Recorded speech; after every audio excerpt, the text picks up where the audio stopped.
მოვინახულე მძიმესენით დაავადებული პატიმრები.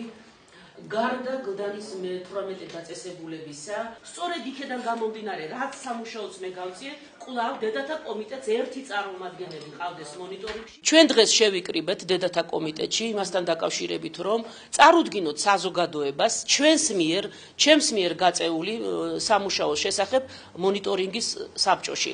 ეს იყო 2 თვე-ნახევრიანი მეტად მძიმე და შრომატევადი სამუშაო, რეკომენდაციებს და დასკვნებს მე დღეს გადავცემ ბატონ სოზარ სუბარს. ამავე დროს მინდა განვაცხადო, რომ სისტემატიურად მე ვაწვდიდი სხვადასხვა ძალოვან უწყებებს თითოეული ფაქტის და თითოეული განცხადების შესახებ ინფორმაციას და კვლავ ჩვენ დედათა კომიტეტი მოვითხოვთ, ვინაიდან და რადგანაც ეს არის ერთადერთი ლეგიტიმური ორგანიზაცია პატიმართა ოჯახებისაგან შემდგარი, მოვითხოვთ, რომ მოგვეცეს უფლება და შესაძლებლობა განვახორციელოთ მონიტორინგი კვლავ ქართულ ციხეებში.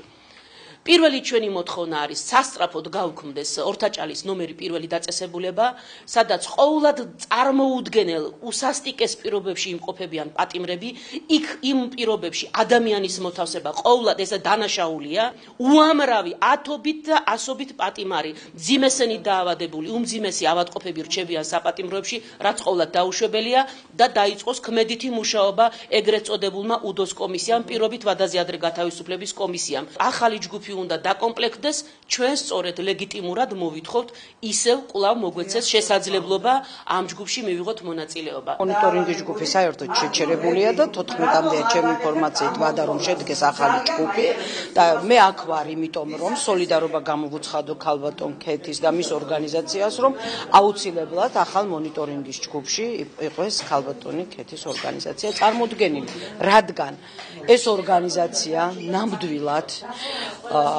ფაქტებს მიუკერძოებლად ახმაურებს და ამბობს. ნამდვილად დიდი სამუშაო აქვს გაწეული, მე ვიცი. სხვა სნეულებებით დაავადებულ პატიმრებს